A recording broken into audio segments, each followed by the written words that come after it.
there's tons of big news stories in this one. So we're going to be talking, and this one is actually quite shocking. Who was responsible for Cody Rhodes to lose at WrestleMania? You would think maybe Vince McMahon, but actually it appears that it was, in fact, Triple H.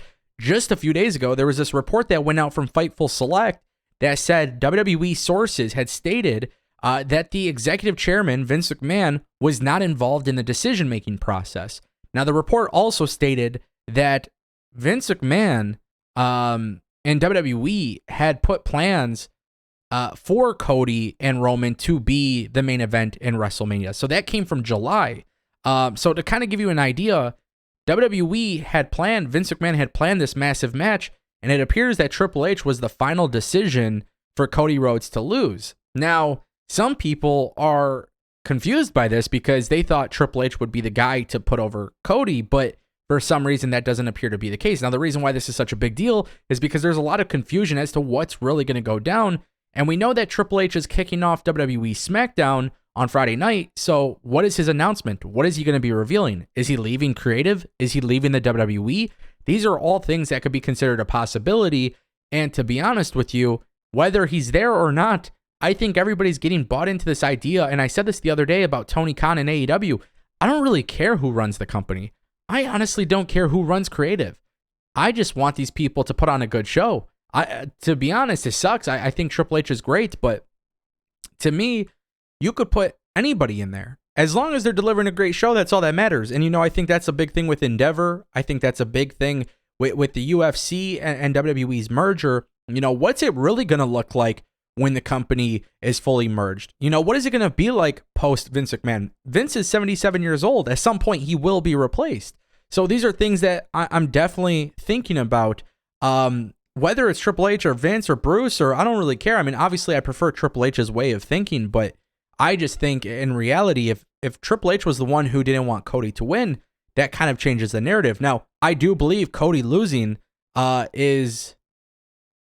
think Cody losing is the right move, but a lot of people think Triple H should have put over Cody. So very interesting stuff there. Obviously, a lot of things are happening. Guys, really quick, because there's been so much confusion about Jay White. So we talked about it the other day. Give Me Sport and WrestleVotes came together with this report that WWE, was coming up with creative plans. And it actually came out behind Fightful Select. Sean Ross Sapp, that basically Jay White did ink a multi-year deal. And this was a surprise to some people in WWE because they actually did think they still had a chance to sign with him. Fightful Select had reported that White signed with All Elite Wrestling, and it is confirmed to be a multi-year contract. Fightful also was able to learn that the deal was in place ahead of WWE WrestleMania 39, and WWE sources were aware that he would not be coming in by then. So that's interesting. And then also, White's free agency first hit the radar. Obviously, we knew everything going on with Wrestle Kingdom. And that's when they learned that there was interest in Jay White. In the following weeks, WWE were even confident that they'd land Jay White. Along the way, they were told that Triple H and William Regal both showed interest. However, WWE higher-ups said that the company failed to communicate properly along the process. Before noting that AEW landing him over WWE could have been the product of Vince McMahon returns and the lack of main roster hires since then. There were communications between Jay White and both WWE and AEW. It also noted that there were tentative creative plans made for Jay White in WWE, although higher-ups knew time was ticking on getting a deal done. Some in WWE hoped to land him. So that actually checks out in the fact that WWE did actually come up with creative plans. He chose AEW.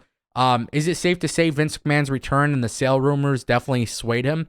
I think there was a little bit of uncertainty there. But of course, I mean, it's his decision to make, you know what I mean? But yeah, WWE did have creative plans for him. Now they won't be able to utilize them, but it does mean that they could do a couple different things with other people that aren't being utilized. Guys, Vince McMahon and the WWE are under hot water, but not because of backstage booking, not because of Endeavor, not because of anything like that. There's a Twitter account for Auschwitz Museum, which is a real thing, and they came out with this tweet that says, the fact that Auschwitz image was used to promote a WWE match is hard to call an editing mistake. Exploiting the site that became a symbol of enormous human tragedy is shameless and insults the memory of all victims of Auschwitz. Now, the thing is, for those who don't know what this is in reference to, the WWE did a special entrance for Dominic Mysterio, being Prison Dom. Now, there's tons of screenshots floating around social media where there is a couple still images from what appears to be the Auschwitz Museum. And obviously this is landing WWE in a lot of fire because the Auschwitz Memorial Museum has over 1 million followers on Twitter. So of course, a lot of people are upset about this. But it looks like WWE may have used footage for this particular thing. So why did WWE choose to do it? I'm not sure. Obviously, you know, things happen. Maybe things could be a mistake, but you know, I think it's also hard to say that it could be an editing mistake. You never know how something like this slips through the cracks. But of course, WWE has yet to actually respond, and right now it just seems like WWE really doesn't want to deal with negative press. As we said earlier, Triple H is going to be on WWE TV this week, Friday Night Smackdown. Fire Vince is still trending. So this is a really, really big thing. Who made the call to do this? Obviously, that's their responsibility, and it's really hard to say if we will know who. And that actually leads us to our final topic of today's video, guys, and that is actually the fact that WWE does have a surprise return relatively soon. And now this is a really crazy return because we spoke about this a couple weeks ago, but the plan was maybe that this person would be utilized on Raw. And then now we're starting to hear the stuff about Vince McMahon taking over creative completely. He's going to be running the charge. There's rumors that Triple H could be leaving the company. So ultimately, this person returning to WWE on SmackDown, it's kind of crazy to see how it all unfolds, knowing that WWE wasn't always as high on him as much as you would hope.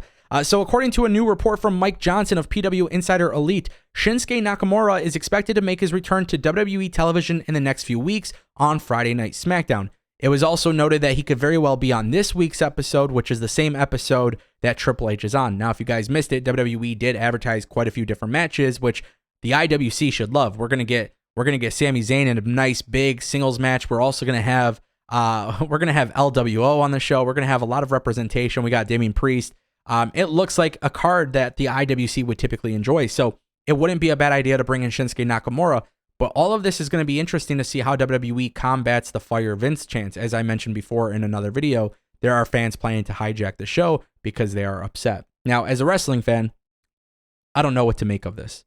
I really don't know what to make of anything. I like Shinsuke Nakamura, but if it's under Triple H, I have faith. If it's under Vince McMahon, I don't. And I just feel like if Vince McMahon really wants to be in creative that bad, find a way to work with Triple H that could be beneficial for absolutely everybody. Let Triple H choose some of the guys that he wants to push.